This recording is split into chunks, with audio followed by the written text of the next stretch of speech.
Muy buenas tardes. Me da mucho gusto participar en esta 31ª Convención Internacional de Minería. Hace un rato se me informaba que hace muchos años, allá en el instante de juventud, cuando era presidente de México, inauguré una de las primeras de estas conferencias. Así que mucho agradezco a los organizadores, a los directivos de esta asociación, su muy gentil invitación. He sido informado que además de todos los técnicos y administradores de esta gran industria de nuestro país, están participando estudiantes de las ciencias de la tierra y de la tecnología, y eso pues también me da muchísimo gusto. Yo traía mis notas para seguirlas, pero veo que desapareció el fondo, entonces no voy a poder usar mis notas. Pero en fin, ¿qué quiero hacer esta tarde con ustedes? En realidad lo que quiero hacer es compartir algunas observaciones sobre el estado que guarda la economía global, porque sin duda de qué suceda con esa economía global, también mucho va a depender lo que pase en nuestros países en América Latina y ciertamente en nuestro querido. En particular, quiero referirme a 5 tendencias o circunstancias algo preocupantes que yo y otros observamos respecto a la condición de la economía global, de la economía internacional. Eso es lo primero que trataré de hacer esta tarde. Esas 5 circunstancias rápidamente numeradas, y después comentaré en más detalle las mismas, son las siguientes. En primer lugar, la perspectiva de muy lento crecimiento en las llamadas economías desarrolladas, y que ya algunos especialistas comienzan a caracterizar como un estancamiento secular de esas economías desarrolladas. La segunda tendencia que encuentro muy preocupante es algo que llamo el alargamiento del comercio mundial. Y explicaré un poco después de qué se trata. La tercera tendencia, que también debe ocuparnos y algunos preocuparnos, y ciertamente esta actividad económica, es el menor crecimiento de la economía china. La cuarta tendencia es lo que llamaríamos el final de la fase ascendente del superciclo de los bienes primarios. Final de esa fase ascendente, de ese superciclo único en muchísimas décadas en el mundo contemporáneo. La quinta tendencia es el menor crecimiento de las llamadas economías emergentes, las distintas a China, incluyendo las de América Latina. Una vez que haya comentado esas 5 tendencias, querré referirme al sitio que en esas tendencias ocupa o se ve afectada América Latina, para después pasar a hacer algunas consideraciones sobre la situación de nuestro propio país. Sobre la primera tendencia, primero es importante recordar que durante buena parte de la historia contemporánea, con ello quizás debiera remontarme a mediados del siglo XIX, Los que hoy consideramos países desarrollados han sido el motor del crecimiento de la economía mundial. Y hay un simple hecho que nos dice que esto es cierto. Si nos remontamos a finales del siglo XIX, los que hoy consideramos desarrollados producían el 60% del Producto Mundial. Si nos vamos a principios del siglo XX, la misma proporción. Vienen las dos grandes guerras y sin embargo en 1950 esas hoy llamadas economías desarrolladas se ocupan de producir el 60% del Producto Mundial, a pesar de que la población en el resto del mundo y otros países están desarrollando. Sin embargo, su preponderancia se mantiene. De hecho, hasta 1990, esas llamadas economías desarrolladas seguían produciendo alrededor del 60% del Producto Mundial. Es decir, no hay prácticamente ninguna duda que durante más de 100 años ellas fueron el motor de la economía mundial. En la última década del siglo XX, esta situación empieza a cambiar.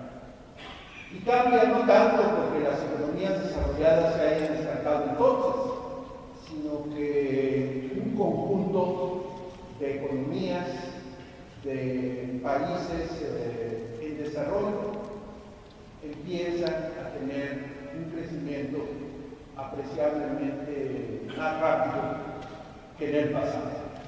Y obviamente uno de los casos más significativos es el caso de la economía china, pero no el caso único. Hay otros países, incluyendo el nuestro, que al insertarse en las corrientes de comercio y de la inversión internacionales pasan a tener tasas de crecimiento más altas que en el pasado inmediato. Y al mantener su tasa de crecimiento los países desarrollados, pero tener tasas mucho más rápidas de crecimiento, un conjunto de países en desarrollo o emergentes, la proporción en el Producto Global de los desarrollados empieza a reducirse, tanto que la participación de los emergentes, por supuesto, empieza a crecer.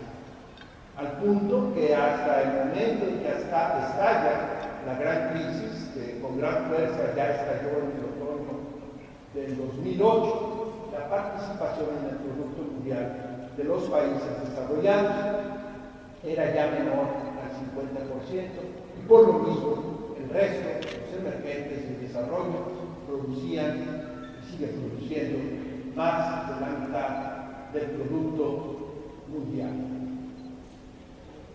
Al estallar la crisis, esa tendencia se acentúa. ¿Por qué? Porque la crisis en realidad se origina en los países desarrollados, particularmente en los Estados Unidos. Sufren por primera vez en más de 70 años una gravísima recesión que amenaza convertirse en la primera depresión del siglo XXI. Y en contraste con ese comportamiento, los países emergentes o en desarrollo, sus economías reaccionan razonablemente bien cuando estalla la crisis y se recuperan ya con gran vigor en el año del 2015.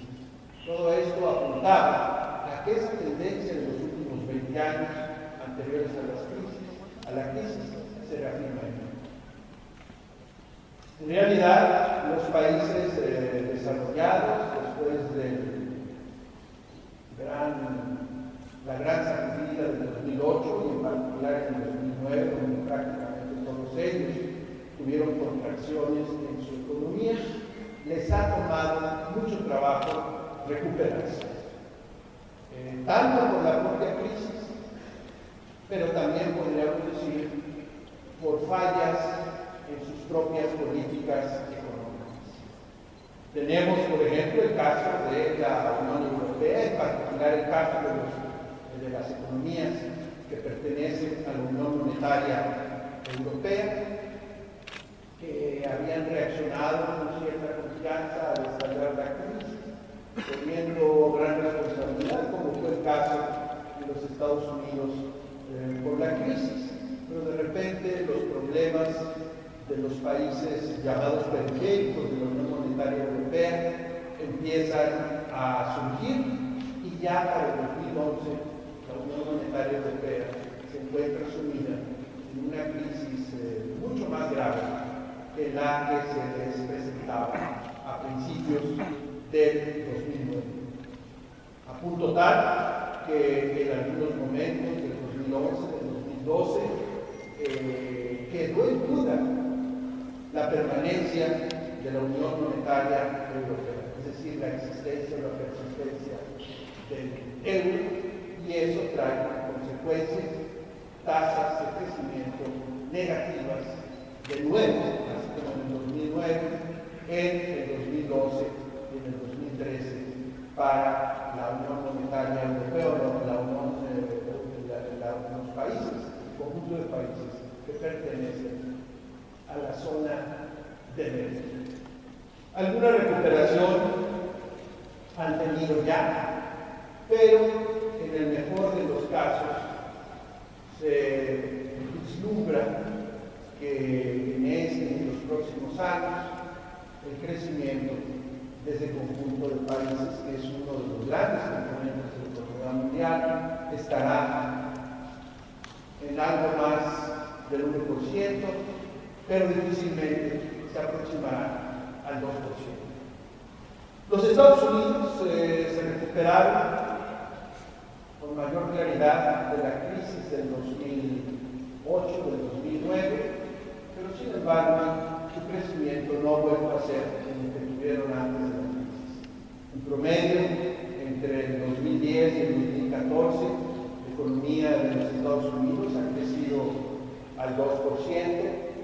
Este año lo hará a un ritmo un poco más alto, quizás el próximo año, pero francamente no se ven las fuerzas que logren que la economía de Estados Unidos vuelva a tener las tasas que tuvo durante ese periodo que se conoció como de la gran moderación anterior a la crisis, relativamente altas tasas de crecimiento del producto, con muy baja, relativamente baja inflación y crecimientos significativos en algunos años en la productividad.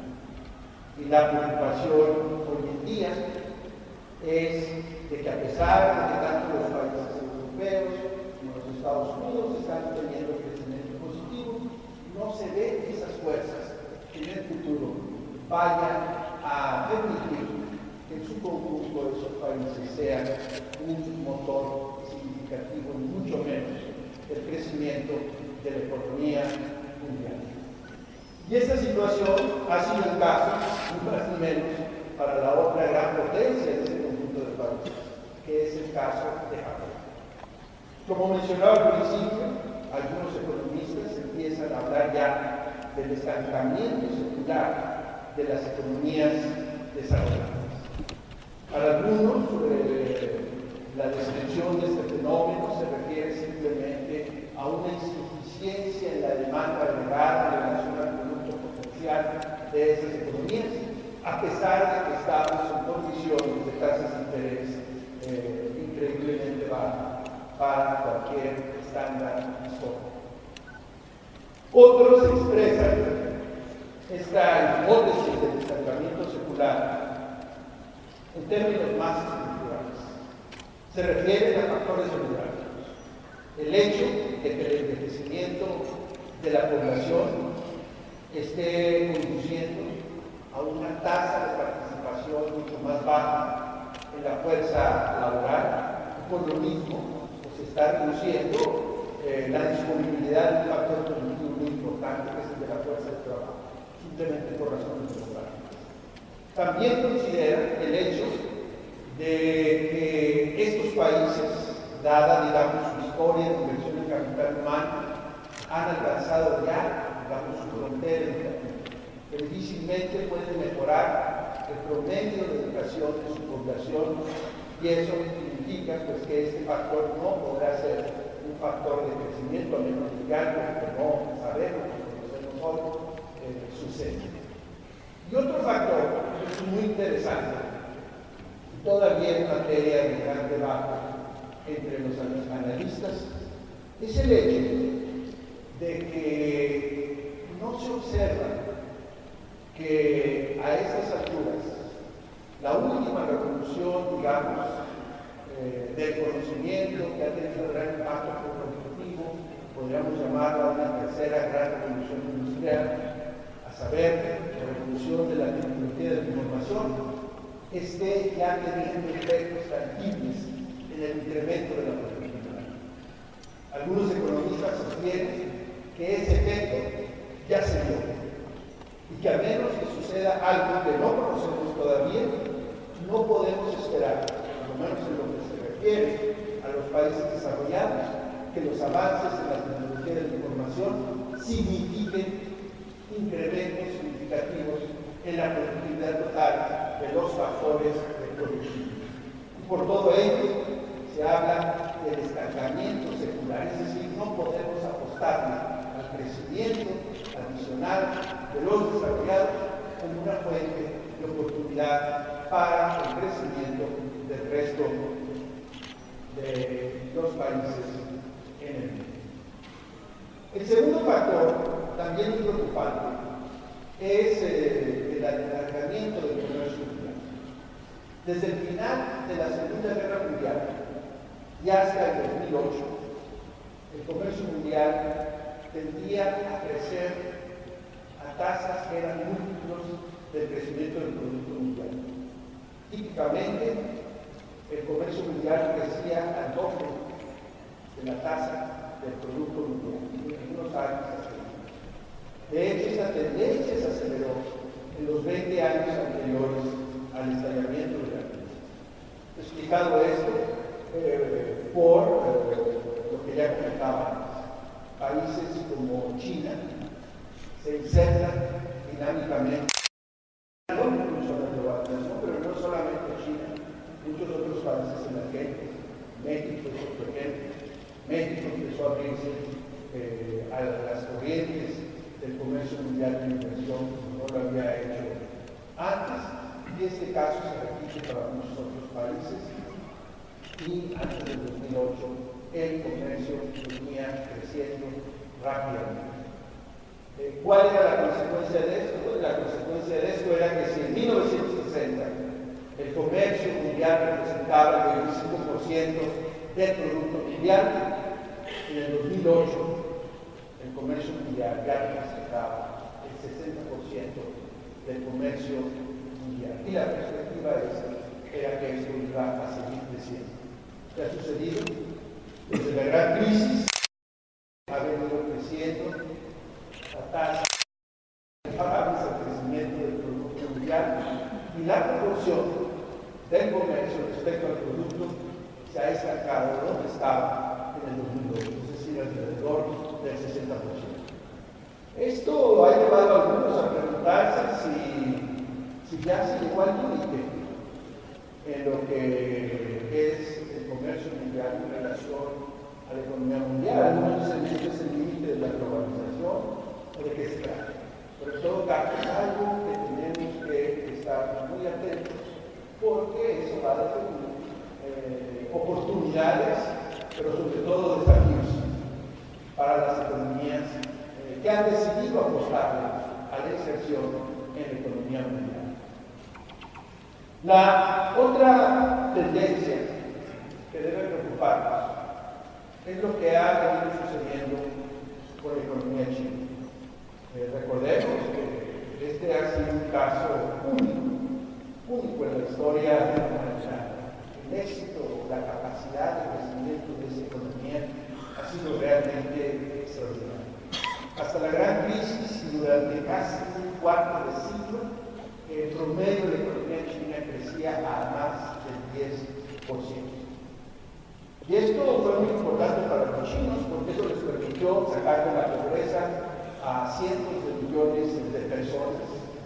De pasar en 1990 de tener el 10º PIB mundial, en realidad un PIB equivalente al de España, apenas en 1990. ¿Se imaginan ustedes decir el PIB de China, con más de 1.000 millones de habitantes, igual al de España hace pocos años, a ser ahora la segunda economía más grande del mundo, la economía más exportadora del mundo, la segunda economía más importadora del mundo, la tercera economía importadora de servicios en el mundo y el destino más importante de la inversión extranjera directa.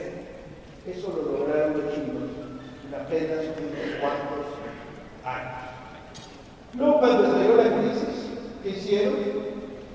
Todo el mundo decía China se va a quebrantar su economía, está dependiente de la globalización y del comercio mundial, que algo mal nos va a pasar. Bueno, los chinos habían construido espacios de política realmente significativos y reaccionaron ante la crisis con un programa de estímulo, de expansión del crédito, de inversiones públicas y de muchas otras cosas. Evitar hasta ahora, de hecho, tener un crecimiento cercano o alrededor del 9%, cuando el resto del mundo estaba prácticamente en recesión, y al hacer eso ayudaron a prevenir que esa crisis se convirtiera en una catástrofe mayor para el resto de los países del mundo. Bueno, esa situación de gran fortaleza de la economía china empieza a cuestionarse. Recuerdo que no hace muchos años el premier chino, entonces Wen Jiabao, decía: nosotros no podemos permitirnos el lujo de crecer a menos de las consecuencias sociales y políticas en nuestro país. Hace casi 2 años tuve la oportunidad de estar en China, pero es alguna ocasión especial porque con un grupo pude especial del presidente Xi Jinping, y el premier nos decía: bueno, nosotros ya aceptamos, es más, queremos que nuestra economía solo crezca al 7%. Y usó por primera vez ese término, la nueva normalidad de China es el 7%. Tardó casi 2 años en decirlo públicamente, pero nos lo dijo a nosotros a principios de noviembre del 2013. Cuando conversamos con el presidente, él dedicó buena parte de esa conversación a decirnos por qué estaba absolutamente convencido que la economía china podía ir al 7%. Bueno, este año esa confianza se ha empezado a debilitar. Así como continúan repitiendo que la nueva normalidad es el 7%, sabemos que muy probablemente este año la economía china va a crecer a menos del 7%, no mucho menos, al menos inicialmente, pero que quizás el año que entra crezca todavía un poco menos. Pero lo más preocupante es que en los últimos meses se ha visto que se han acumulado ciertos desequilibrios en la economía china que han obligado a las autoridades a hacer ciertas intervenciones, algunas realmente fuertes en el mercado accionario, en junio, posteriormente en el mercado cambiario, y nos damos cuenta pues, que hay una preocupación en cuanto a que si esta nueva normalidad del 7% es realmente una normalidad o es algo que les va a costar mucho más trabajo o realmente está en riesgo de materializar. Esto lo pude ver hace 4 o 5 días, estuve por allá, solamente muy poco, y noto pues, que esa confianza que existía hace 2 años, pues ya no es la misma. Espero que en unas semanas estar de regreso y de no tener la oportunidad de conversar con las más altas autoridades chinas, pues me resultará, por lo menos, desde el punto de vista académico, muy interesante de percibir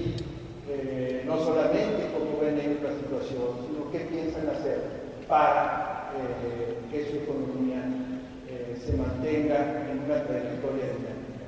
Sobre todo a la luz de que ya algunos observadores, estudiosos, empiezan a decir, bueno, si estudiamos la historia económica, ningún país ha sido capaz de hacer lo que los chinos están intentando hacer. Más tarde que temprano hay un regreso a la media histórica de ese país, y la historia de los países que han tenido procesos, países de desarrollo que han tenido procesos rápidos de crecimiento, caen en la trampa del ingreso medio. Desgraciadamente México es un ejemplo de ello. Y esto se empieza a decir de Chile. El otro factor o la otra tendencia que debe ocuparnos pues es el menor o el efecto que este alentamiento en las economías desarrolladas, el alentamiento relativo de la economía de China, la disminución en el comercio mundial está teniendo en los precios de los productos primarios. Vivimos hasta hace muy poco lo que algunos dieron en llamar un superciclo. Normalmente los ciclos de los precios de los bienes primarios son ciclos de pocos años, y ahora vimos una fase ascendente en los precios que duró más que lo que habían durado estas fases ascendentes en varias décadas. Vino la crisis, hubo una caída en los bienes, los precios de los bienes primarios en el 2009, sin embargo hubo una muy pronta recuperación, y eso hizo que algunos dijeran que este ciclo va para atrás. Hay factores estructurales que harán que la presión a la alza, por lo menos mantener los precios altos de los bienes primarios, dure algunos años más. Bueno, si alguna duda había de que esta fase ascendente del ciclo se ha terminado, pues baste con observar lo que ha pasado desde mediados del año pasado, y particularmente en este año. Lo que ha pasado con el petróleo, recordemos que no hace muchos meses el petróleo estaba haciendo $1 el barril, y en los últimos meses el precio ha gravitado entre $40 y $50 el barril. Los metales básicos también han subido los precios considerablemente. Algunos estiman que tan solo en este año los metales básicos tendrán una reducción en su precio de más del 20%, alrededor del 20%, y el año que entra quizás otro 10%. Hay razones de oferta, al tener buenos precios, ustedes lo saben, hubo grandes inversiones, eso aumentó la oferta, pero también está el factor de demanda. Y las economías que mayormente consumen los productos industriales en los cuales son economías que están creciendo poco y van a crecer menos en el futuro. Entonces, este es un factor de demanda que tenderá a comprimir esos precios. Y lo mismo, por cierto, hasta cierto punto, está sucediendo con los bienes primarios del sector eléctrico. Lo que podemos decir es que el ciclo, o la fase ascendente del ciclo, se termina. Y que ahora podemos estar viendo el comienzo de una fase descendente, probablemente muy larga, en la cual los precios estarán relativamente definidos respecto a la experiencia que se tuvo en años anteriores. Este efecto de bienes primarios, estas economías más lentas en China y en los países desarrollados, tenían que tener efecto en otras economías en desarrollo y emergentes. Hace algunos años, en una mezcla de arrogancia e ignorancia, algunos decían que los países emergentes nos hemos desacoplado de la suerte de otras economías. En inglés usaban el término "pump". Bueno, ahora sabemos que eso no era cierto. No podemos tener las dos cosas. Si parte de nuestro crecimiento se debió al participar en la economía mundial, no podía ser cierto que al pasar algo importante en la economía mundial, eso dejara de afectar a las economías emergentes.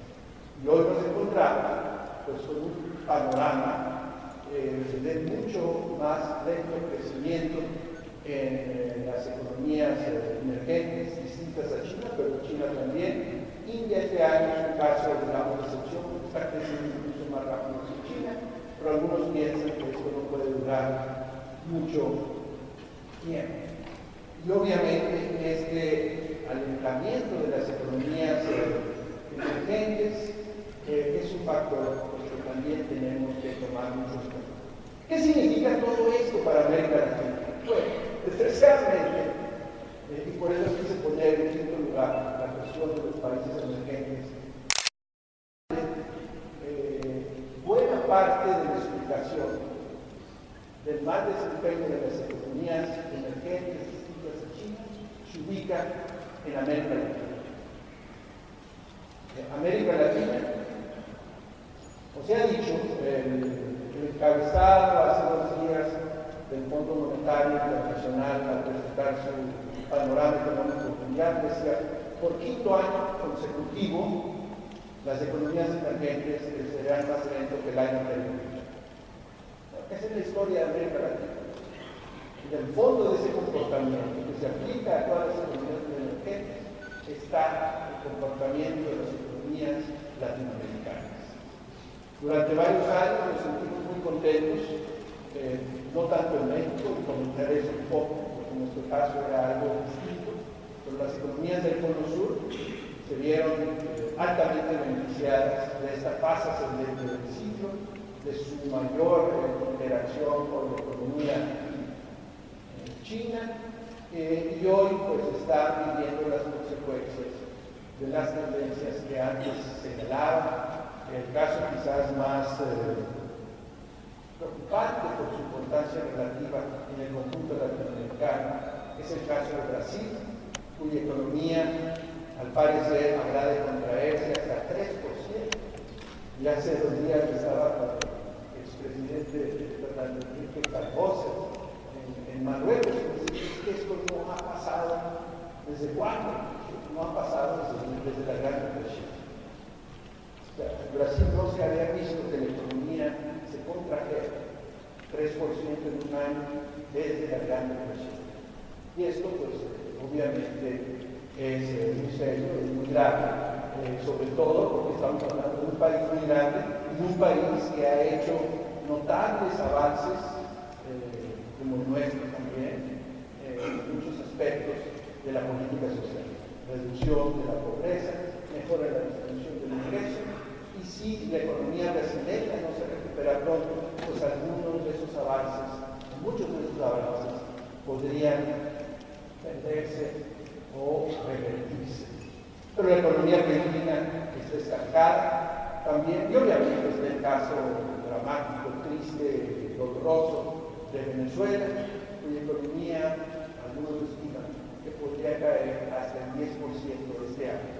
Si vemos la caída del 2014, la caída del 2015, y lo que ya se ve también como una muy fuerte caída del 2016, la economía de Venezuela en apenas 3 años se habrá envejecido en más de 1/5 parte. Esto es absolutamente dramático por las consecuencias sociales que ellos seguramente están teniendo en la población de Venezuela. Los socios de la Alianza del Pacífico, a saber Chile, Perú, Colombia y México, es una situación distinta, afortunadamente. Nuestras economías ciertamente están creciendo por debajo de lo que esperábamos a fines del año pasado, que sucediera en el 2015, pero están creciendo entre el 2 y el 3%. Es algo que no es, digamos, para celebrar, pero tampoco es algo que debamos soslayar. En el caso de las economías del Cono Sur, de la Alianza del Pacífico, es significativo porque en mucho mayor medida que nosotros, ellos dependen de lo que pasa con los precios de los bienes primarios y de lo que pasa con la economía de China. China es hoy en día el principal socio comercial de Chile, de Brasil, de Perú. Y a pesar del alentamiento de la economía china, pues ellos están sacando adelante, aunque con resultados más modestos, sus economías. En el caso de México, la historia es muy interesante porque dentro de la crisis nuestros resultados no fueron tan buenos, mucho menos como el de las economías del Cono Sur, por una razón. Lo que para ellos fue una bendición, para nosotros fue, entre comillas, una maldición. Porque nosotros teníamos como principal competidor en el mercado de los Estados Unidos a China. Y fuimos lentos en reaccionar. La vimos venir. Fuimos el país que les puso más trabas para su acceso a la OMC. Sabíamos lo que iba a pasar.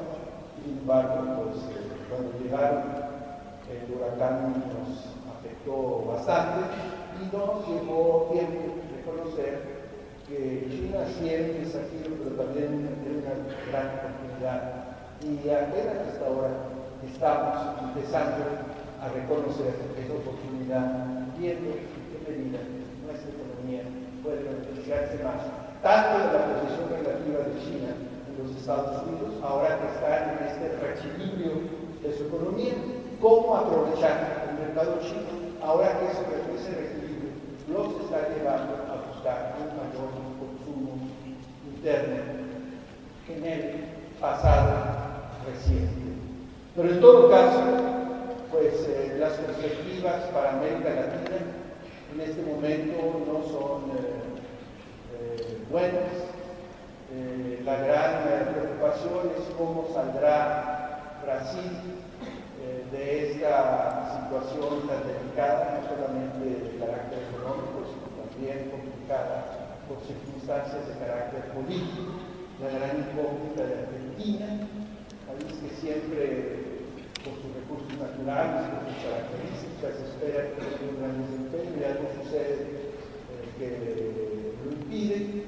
Está en un proceso de transición política en los próximos meses. Nadie se imagina cómo va a terminar la situación tan triste en Venezuela, pero hay confianza en que los países que formamos la Alianza del Pacífico, pues encontraremos el camino. Si bien no para tener tasas espectaculares de crecimiento, sí para sortear en una mucho mejor posición este panorama incierto de la economía internacional. Algunos analistas, y yo comparto esa opinión, consideran que a diferencia de lo que pasó en la primera década de este siglo, en que México estuvo relativamente menos posicionado para aprovechar el momento de aquella economía de la llamada gran moderación y de la expansión del ciclo de los bienes primarios, hoy en día en términos relativos nosotros estamos mejor posicionados. ¿Por qué razón? Bueno, lo que se nos decía hace unos años, ustedes están demasiado cerca de los Estados Unidos, su interdependencia es mayor, obviamente limitada no solamente por la apertura, sino por la situación geográfica. Hoy se ve como una ventaja. ¿Por qué se ve como una ventaja? Porque en relación al conjunto de los países desarrollados, la economía que posiblemente tenga el mejor desempeño comparado, digamos, con Europa, con Japón, es la economía de los Estados Unidos. Y obviamente esa interdependencia habla de realidad. El hecho de que ya estemos aprendiendo a ver más hacia el oriente, estemos aprendiendo a ver más hacia China, y ahora con el nuevo tratado que acaba de cerrarse, pues podemos ver más hacia Asia y encontrar ahí oportunidades que hasta ahora no hemos podido encontrar. Y algo muy importante es que aun cuando se confirme esta tendencia al alargamiento del comercio internacional, en realidad nuestra experiencia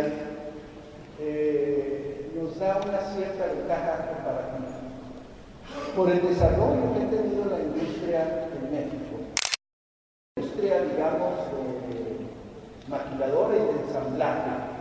Los mexicanos aprendimos de tiempo atrás a insertarnos en las cadenas globales de producción. Fuimos realmente un país pionero en decir, yo no voy a producir un bien integrado, sino que voy a buscar cómo insertarme en una cadena global productiva. ¿Y saben qué ha pasado? Esa es la forma de producir en el siglo XXI. Entonces, como China lo hizo, China no se fue por el camino de Corea o Japón, es decir, fue a ir por una integración vertical a grandes conglomerados industriales. En alguna medida, los chinos, y esto es cierto, porque yo lo comprobé, se inspiraron en experiencias como las mexicanas. Me voy a industrializar rápido, no creando una cadena total productiva industrial, sino encontrando eslabones en esa cadena donde puedo tener ventajas comparativas y convertirme muy rápidamente en el productor más importante de ese eslabón a nivel mundial. Y ese era, en una escala mucho más pequeña, el modelo mexicano con la industria maquiladora. Recuerdo muy bien una conversación hace muchos años con el presidente chino, entonces, Jiang Zemin, que me decía, cosa de anécdota, dice, una vez yo viajé en México 45 días, entonces me lo imaginé en Acapulco, lugares de ¿dónde estuviste? Fui de Matamoros a Tijuana. Él había sido un funcionario de tercer nivel del gobierno chino, pero sin embargo iba a practicar el nivel chino, de Chongqing, de hacer ese viaje. Y dije, bueno, ¿qué estabas haciendo? Observando la industria maquiladora. ¿Y por qué no fuiste a los grandes centros industriales de México, Monterrey, Guadalajara? Eso no nos interesaba. Nos interesaba ver qué estaban haciendo en el norte de la frontera. Pero nunca se me va a olvidar, porque después vi cómo ellos, inspirados en esa experiencia, pero mucho más impresionante la experiencia de Singapur, que lograron esa industrialización acelerada. Bueno, nosotros tenemos esa base, y si el comercio mundial no crece como proporción del producto, tenemos sin embargo la experiencia y la capacidad para seguir avanzando y teniendo la globalización como un motor de nuestro crecimiento. Esto va a suceder a condición de dos cosas. Una, pues, yo diría tres cosas. Primero, que mantengamos, enfaticemos sin ninguna vacilación la importancia de tener finanzas nacionales sólidas. Eso no lo podemos arriesgar. Estamos viendo de nuevo el caso de algunos amigos del Polo Sur. Empujaron las cosas hacia allí. Apostaron por el mejor escenario, cuando uno siempre tiene que prepararse para lo mejor, para lo peor, esperando que ojalá suceda lo mejor. No podemos arriesgar la estabilidad financiera. No podemos arriesgar perder la confianza en la política monetaria o en la política fiscal del país. Es nuestra primera línea de defensa. En segundo lugar, pues se tiene que ejecutar muy bien las reformas que ya se han emprendido en los últimos años. Las que emprendimos hace muchos años, lo bueno que se hicieron, pero no fueron suficientes. Las que se han intentado hacer y se están haciendo en estos recientes son muy importantes. La reforma de telecomunicaciones, la reforma de competencias, la reforma energética. Ahora estamos porque se cayó el precio del petróleo y realmente no podemos esperar mucho del petróleo durante varios o muchos años, porque el precio no se va a recuperar. Pero momento, la reforma energética no fue únicamente petróleo, la reforma energética fue también electricidad. Y ahora tenemos en principio uno de los marcos más modernos del mundo para desarrollar al ritmo que necesitamos al sector eléctrico. Entonces, pues no nos deprimamos pensando que el precio del petróleo es mala suerte, porque tenemos ahí un universo extraordinario para poder inyectar energía a nuestra economía con el desarrollo del sector eléctrico. Entonces tenemos que esmerarnos en ejecutar también esa reforma. Y tenemos que preocuparnos por las reformas que o se han entendido de manera insatisfactoria o que simplemente todavía están en la lista de los pendientes. La urgencia que nos plantea este escenario internacional más complicado de mayor y de grandes incertidumbres debiera ser el mejor aliciente para que se sigan procurando los acuerdos políticos como los que se han logrado en los últimos años para hacer aún más ambiciosa la agenda de reforma y abocarnos a su consecución y a su ejecución. Este no es el espacio para hablar en detalle de las reformas, pero me parece que sí vale la pena señalar dos aspectos fundamentales. El primero es reconocer que a pesar de que hemos tenido sectores en nuestra economía que han crecido rápidamente, que han participado exitosamente en las corrientes mundiales de comercio e inversión, nuestra economía adolece de una enfermedad profunda que se llama dualidad. Es decir, tenemos una economía formal, moderna, dinámica, donde la productividad por personal ocupado puede crecer hasta el 6-7% anual.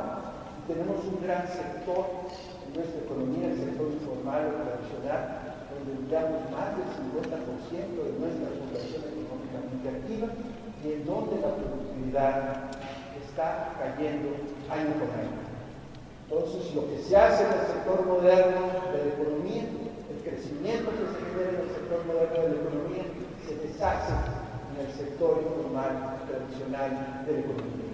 Y eso obviamente tiene consecuencias de tipo social de gran envergadura, porque si estamos empleando el 55% de nuestra población económicamente activa en el sector informal, pues quiere decir que estamos condenando a más de la mitad de la población que trabaja pues a bajos ingresos y al riesgo de permanecer en pobreza. Y obviamente eso también tiene consecuencias sobre la distribución de ingresos.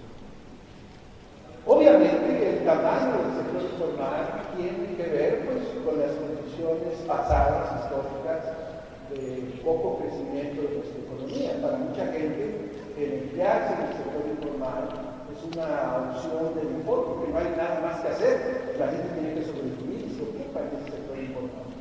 Pero desgraciadamente en los últimos años el crecimiento del sector informal es también consecuencia de políticas públicas. En el ámbito de la seguridad social, en el ámbito tributario, en el ámbito de las leyes laborales. Con muy buenas intenciones, las políticas públicas han creado incentivos para que resulte mejor emplear gente en el sector informal que en los sectores de las empresas del sector formal de la economía. Y eso obviamente pues, es un gran desafío, porque social y políticamente deshacer esos incentivos perversos que ha creado la propia política pública no es fácil. Hay dificultades muy serias para hacerlo. Pero tenemos que hacerlo si es que vamos a procurar un crecimiento más alto de la productividad, si es que deseamos y necesitamos, como es el caso, un crecimiento más grande de nuestra economía, con una generación más dinámica de empleos y empleos mejor remunerados. En ese sentido, pues es muy importante que reconozcamos que las condiciones, si hace 2 años o si hace 1 año dijimos el capítulo de esta reforma se cierra, pues yo diría, el mundo cambió. Y cuando el mundo cambia, tenemos que cambiar nosotros. La clave del éxito es la flexibilidad, la adaptación, la apertura, reconocer que si las cosas cambian, el entorno en el que nos movemos, nosotros también tenemos que cambiar. Entonces tenemos que regresar a la mesa, a discutir qué otras reformas hacen falta para que nuestra economía sea más productiva. Y finalmente, pues algo que toca todo lo que hemos aquí comentado y discutido, que es el tema del Estado de Derecho. No necesito decirlo, ni menos en el querido Estado de Guerrero. Mucho quiero de esta ciudad de Acapulco, que es una ciudad por la que siento especial cariño, pues que el Estado que guarda el Estado de Derecho en su país durante muchos años ha sido lamentable. Es incongruente con la seguridad jurídica y la seguridad personal de las personas. Es incongruente con la seguridad jurídica que necesitan las empresas para desarrollarse. Es incongruente en general con nuestras aspiraciones de desarrollo humano, de desarrollo nacional. Y no digo que no haya habido muchos esfuerzos, ha habido esfuerzos, pero debemos reconocerlo. Respecto al tamaño del reto, esos esfuerzos han sido insuficientes. Y por lo tanto, creo que en esta perspectiva de seguir avanzando, un gran propósito nacional, así como hemos tenido propósitos nacionales importantes y que hemos alcanzado, que a veces nos cuesta trabajo reconocer, el propósito nacional de los próximos años debe ser, de manera fundamental, la construcción de un auténtico Estado de Derecho. Sencillamente porque podemos hacer todo lo demás muy bien, pero si no atendemos esto, lo demás no va a funcionar bien. Por lo tanto, esto debe ser la principal prioridad del Estado, también de los ciudadanos de nuestro país. Muchas gracias.